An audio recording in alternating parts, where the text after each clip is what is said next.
New York Jets subscription podcast, Badlands. I'm your host, Joe Caporoso, joined by Paul Kilgallen. We got a post-game party for the first time in a goddamn long time as the New York Jets beat the Houston Texans on Thursday Night Football. The only night that they win games, 21-13 in a weird, ugly, but ultimately exciting win for the Jets. And Paul, what are your initial thoughts on this one? And then we're going to dive into what was an odd game, but a win. And we are not going to complain about any wins at this point. Never complain about a win for sure. You said it's been 5 weeks since a post-game party. It feels like 500 weeks. So I'll take it. Initial thoughts on the game. Number one, I think, I'm a big believer in like when Vegas gives you a line like that. And I will say Connor gave a really good sound explanation for the line being as funky as it was. All of that aside, I still am a big believer in when Vegas gives you a line like that, you close your eyes, you hold your nose, and you take it because something weird is going on. And so when the line came out, since then I've been like, the Jets are winning this game, right? So that's number one. Number two, I think this is a little bit of a reality check in a good way, where things got so bad over the last 4 weeks that you got to a point where people were saying the team is worse than it really was. And I'm part of it, right? Like I was there too. And this kind of brings it back to center a little bit. The truth always lies somewhere in the middle. And I think this was a little bit of a reality check in the right direction. Last two things I'll say is this is like the Garrett Wilson game. This is the coming out party that is, maybe a little bit later than we all wanted it, but like this is what we've all been talking about. This is the things that Jets fans see in him, and it all kind of finally happened in one night tonight. And Connor just said something on the post game here about like the last 4 weeks, Garrett has like 40 receptions for 500 yards and a handful of touchdowns. And then the last thing I'll throw onto it is I think if we weren't under so much pressure and in the middle of a losing streak, you would kind of expect the third week in the offense to be the week that Davante Adams really takes a step forward and starts participating. And that happened. And I think we all got a little impatient with it because there was so much pressure in the middle of a losing streak, but like he's right where he's supposed to be. He contributed in his third week here. So I think that's a good sign. Yeah, I was thinking about two things as this game was slowly and excruciatingly winding down, and we safely got to a win. If before the season you would have told us that the Jets are going to beat the Texans fairly comfortably on Thursday Night Football, 21-13, Garrett Wilson's going to have 2 touchdowns. Davante Adams is going to have a touchdown. When we were talking about him being traded there, before the season, you would have been like, hell yeah. Like that's the kind of season we're talking about. Houston's like considered a Super Bowl contender. We beat them handily at home. That's probably a game most people picked them to lose before the season. And you got Garrett catching multiple touchdowns with Davante. Now, on the other end, they win this game in spite of Malachi Corley having one of the dumbest plays I've seen, and I've seen a lot of dumb plays for the Jets. Deshaun Jackson dropping the ball on the 1 yard line when he's about to score his first career touchdown on like the first real touch he's had in a long time. You have a roughing the punter on Irv Charles, because that has to happen every week. You have a roughing the kicker on a field goal, and then fortunately they roughing the snapper. Roughing the snapper. I'm sorry. On the which, okay. You had the Texans convert 4th downs. Like you had a bad Sauce Gardner game again. He got banged up. The offensive line was down to Max Mitchell and Olu Fashanu playing guard because they're so banged up in the interior. So they were literally playing 4 tackles at once on the offensive line, and yet generally held up pretty well against Rodgers. And even though the defense had this ugly 98-yard drive, beyond that, they kind of pitched a perfect game. I think they had 8 sacks tonight. Stroud was awful. I know he's dealing with like limited targets, and Collins was hurt, Diggs was hurt. I think he was like 10 of like 25 or something. The numbers weren't pretty, and a lot of that was in garbage time, but They hit him a ton. And Quinn Williams, what's kind of gotten swept up in grouping all the young Jet players together as disappointments is that actually Quinn Williams has been playing better the last few weeks, and Garrett Wilson's been playing really well since the Minnesota game, and the stats are really starting to bear that out. He's got 5 touchdowns through 9 games. I think he's top 5 in the NFL. I think he's first in targets. He's up there in receptions. He's on track to have a 1,300, 1,400 yard, 10 touchdown season, which is what we were hoping for. And finally, and he wasn't perfect tonight either, Devontae. He had a couple drops, a couple like 50-50 balls. He left with a concussion, but then comes back and ices the game with a game-winning touchdown on fourth down.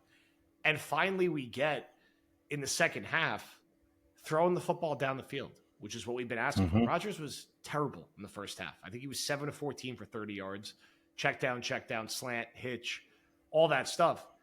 Second half, put the ball down the field to Garrett Wilson and Devontae Adams. Shockingly, good things started to happen, and Brees did enough, and the Jets played a C-plus game, and they played pretty well in the second half, and they won this game pretty comfortably. So what that means in the grand scheme of things, I don't honestly know. Thursday night is weird. The Texans are very banged up themselves and are not as good as their record indicates, and I think that will bear out in the coming weeks. But they showed the schedule, and you look and you say, all right, so who left on the Jets schedule is that scary except for Buffalo? Now, the Jets are still bad. They didn't solve all their problems tonight. They got a lot of problems that we'll talk through in this and, throughout the week on the mini bye. But everyone left that they're playing has their share of question marks. The Cardinals, the Colts, 2 games against the Dolphins, the Jaguars, the Seahawks, the Rams. And some of these teams have been better than the Jets, but they're not fully dead yet now, right? I think most people coming into these Pats-Texans games figured they'd be 3-6 with a chance to maybe get to 5-6 if they could beat the Cardinals and Colts. It didn't happen in the way that people thought, but here they are. So bigger picture, where's your head at on what this means? Or does it mean nothing? Is this just like an anomaly, weird win, and they're going to go out and lose by 15 to the Cardinals in 10 days and really be put out of their misery? Yeah, so back at the beginning when I said that it's a reality check, I think, like the hopium version of all this is, we really still haven't seen the Jets fire on all cylinders. Even in this game, they didn't look good and they still kind of won running away. The only really complete game we've seen them play is the first game against the Patriots, and in a lot of the losses, they looked bad, but we're still in close games. And so with that combined with the schedule, let's run the table, right? And then the bottom of it is they're a bad team and they're going to sputter out and finish, 5-12 or 6-11 or something like that. And so the truth is probably somewhere in the middle. But as we say all the time, in professional sports and especially in the NFL, crazy things can happen. And with a schedule that soft, they are capable of stringing a few together. And I think that if they are able to string a few together going into the bye, what you'll see is kind of a different mentality start to take over, where a lot of that mopiness might start to slide away a little bit and it'll convert to confidence. And then once you have a confident team with some good, talented players on it, kind of anything can happen at that point. So by no means am I sitting here saying they're going to go on a run now and we're in good shape and we're back and all that. But I will say, I got, a little bit of that old familiar feeling tonight, oh, okay, maybe they can, put something together here. And so I think the truth is probably somewhere in the middle. You also made a point about CJ Stroud. That's 2 bad CJ Stroud games against the Jets. I know he got hurt in last year's.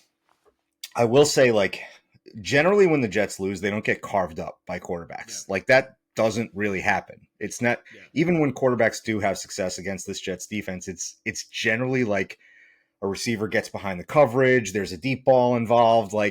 We don't get shredded up by good quarterback play in general, right? So it didn't necessarily surprise me that CJ Stroud struggled a little bit tonight, especially with half his wide receiving core out.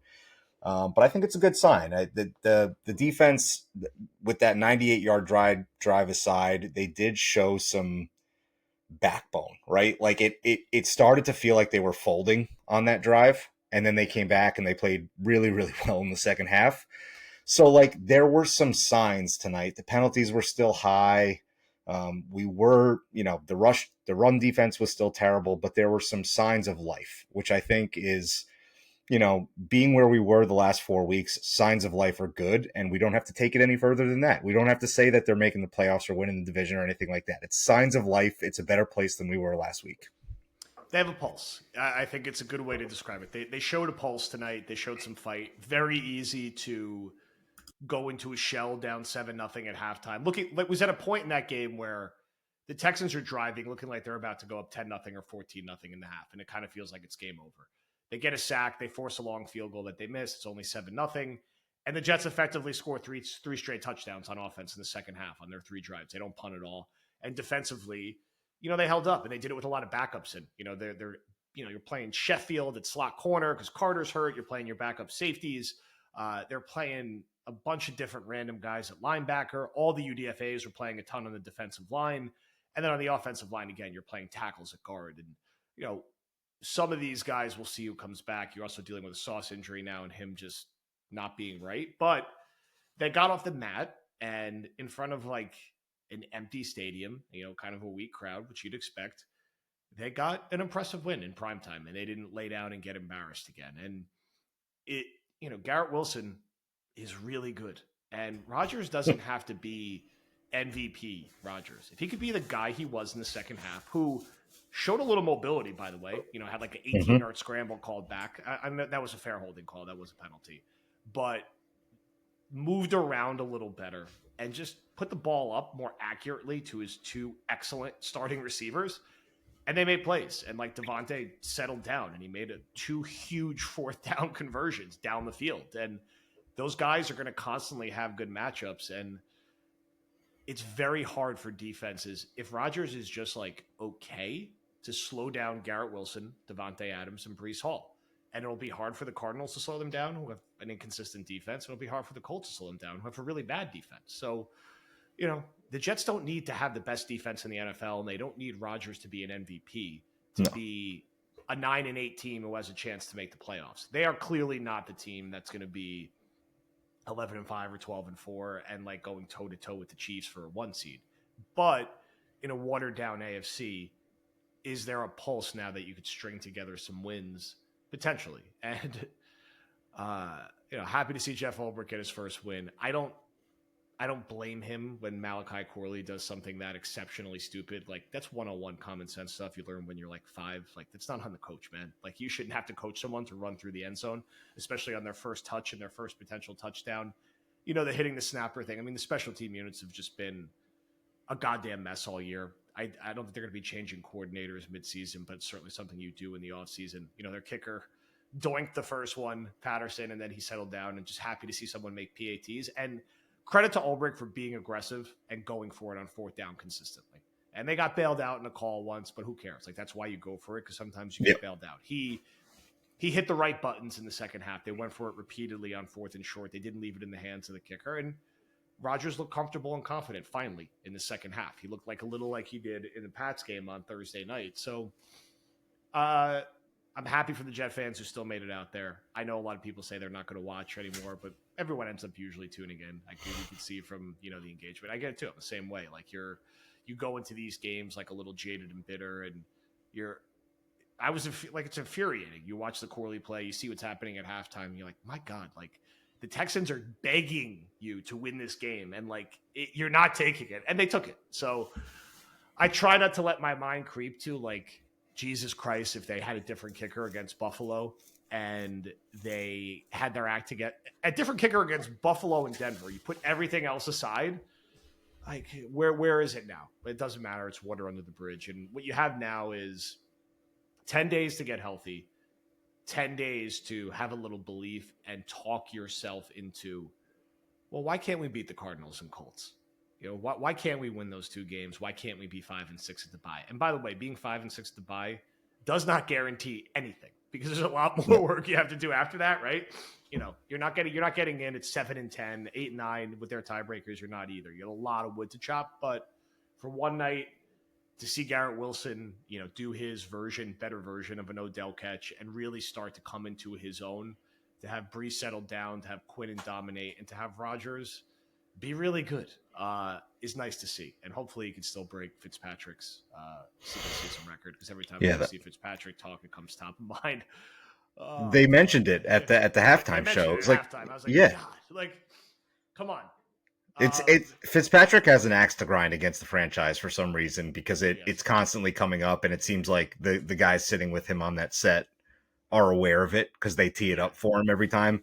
So that's annoying. I mean, I know what you're saying about some fans like just not choosing not to watch, right? And I can't do it. I was actually out trick or treating with my kids and my brother and his children and or his daughter. And, we were saying like, we just like have to go home and watch this game now. It's like solemn duty. Like you don't even really want to, you just have to, and you have no Have to. choice. The other thing I want to bring up is like, you mentioned Rodgers kind of getting vertical in the second half and how that opened up the offense a little bit. They did it on the first play, and it was a terrible throw, and he threw it 5 yards out of bounds. But when I saw that play call, I felt encouraged because I was like, okay, they're gonna work that in tonight, and at some point, if they can start hitting on them, it's gonna back the defense up. It's gonna allow Brees to be open underneath or coming across for screens or getting on the outside on pitches, different things like that. And effectively, you have three wide receivers who have played number one X at some point in their career, right? You have two who are currently bona fide number one wide receivers and one who's a corpse of a wide receiver that was a number one at one time. But all three of them have insane catch radiuses where you just have to put it near them and they're going to make a play on it. And with both Garrett touchdowns, you saw that tonight. And with a few other Garrett touches that weren't touchdowns. You saw that where like the ball was not really in the right spot, but he just gumbied and got an arm out there and got it and hauled it in. And even the Devontae touchdown was like a pretty sexy touchdown. Like it, like it was like a late down and short situation. Easy and effortless. You're like, wow. Yeah. I haven't seen the Jets do something on fourth down that effortless in a very long time. It's like, yeah, wow, that was just like easy. And so to your point, like the bodies are there, right? It's one game means nothing, but the bodies are there. Confidence is dangerous. Momentum is dangerous. The one game alone means nothing, but if you stack two or three, now you're cooking with something and you see what happens. I think that's it. And that's all it needs to be for tonight. And I think as a Jet fan, like this is kind of what it was supposed to feel like. And, everyone, the Texans are probably going to win the division. They're probably going to be a 2 or 3 seed. And, you kind of beat the crap out of them tonight. Your defensive line teed off on them. You threw all over them in the second half. And like that was kind of what it was supposed to be. Doesn't mean it's going to happen every week. But the thing with these one-score games is that they tend to even out over time, right? And the Jets were 1-4 in one-score games coming into this game. This game was it ended up officially as a one-score game. It got away from that for a bit, but now they're 2-4, and they're going to probably play a few more and win a few more, and these things eventually even out. So, and yeah, look, we spent a lot of time. We usually don't spend this much time talking about gambling lines specifically, but this line was so funky and so weird that it broke all of our brains, broke a lot of people's brains. And I like you and many Jet fans in our Discord had like the sneaking suspicion that this would be a very like Jetsy game to win. And it felt like it was there to win basically the whole night. It was 0-0 most of the game. And then the Jets took control in the second half. And, I couldn't get myself there in making my final pick on the game just because I just needed to see it. And now I've seen it. And, we'll go from there. But I'd say enjoy it, Jet fans, right? It's fun to have Garrett Wilson. Like, all this, like he's not going to want to be here. Like we're going to have to trade him. It's like, why? Just pay him a ton of money to be your number one receiver for the next 10 years and like let him be awesome. And he's been awesome outside of like one comical drop against Pittsburgh this year. He's been everything you wanted him to be. And really, I think outside of Sauce, I think generally we've all probably been too hard on most of these young guys because they've kind of evened out and been fine. Rodgers, like, still's got to do a lot more and be a lot better. Like he was crap for the first half of this game and then was terrific in the second half. If he plays like that in the second half, the Jets absolutely could win most of their remaining games, but it's going to really be dependent on that and him finding that degree of consistency. So it's good to do a post-game party. Good to have a mini bye to like take a breath and do some content. We'll have Dan and Connor, special appearance on Buck the Trend tomorrow. We'll be on Saturday, TOJ Talks. I'll have something up on Sunday, and then Paul and Jake will be back Monday. And we'll be in our normal rhythm, getting ready for a very normal time kickoff for the Jets, like the late 4 p.m. Fox game. Maybe get Tom Brady calling Rodgers maybe against the Cardinals, or we'll see if that's the actual prime game. I could see it being that. And, we see what happens from there. But for one night, the Jets get a win at home. They're 2-0 on Thursday night at home this year. There's still a slight pulse. Any final words, PK? Yeah, I just want to acknowledge Will McDonald. He's good. I don't have much more to say about it than that. He's good, right? The other thing I want to being held like crazy on the final drive, which is a sign of being good, also. Yes. And the other thing, we knock Michael Clemens a lot, and for good reason, and none of that changes. But that was a good sack tonight, and it was at a timely moment, and it ended up not mattering because of the weird penalty on the field goal. But that was a big moment for him to push through and get that pressure there. So just wanted to give him the hat tip. Yes, Reddick had some funny reps tonight. I think the tape is not going to be that kind to him, but he did. He had a couple positive reps, including one late, but he is still very clearly playing himself into shape if you keep an eye on him. Yep. But the trickle-down effect of his presence alone, I think, is part of why Quinnen looks unblockable again. Yep. And that's been encouraging to see because he's been awesome the past few weeks. So, New York Jets win. Get to talk about a win at Badlands. I'm not telling you to go get the playoff beer shirt yet. You don't have to do that. Just get the Badlands hat that Paul's on. Get the T-shirt. Tell your friends to get the subscription going, and plenty more content on the way. Thank you, everyone, for staying with us. We will talk to you soon.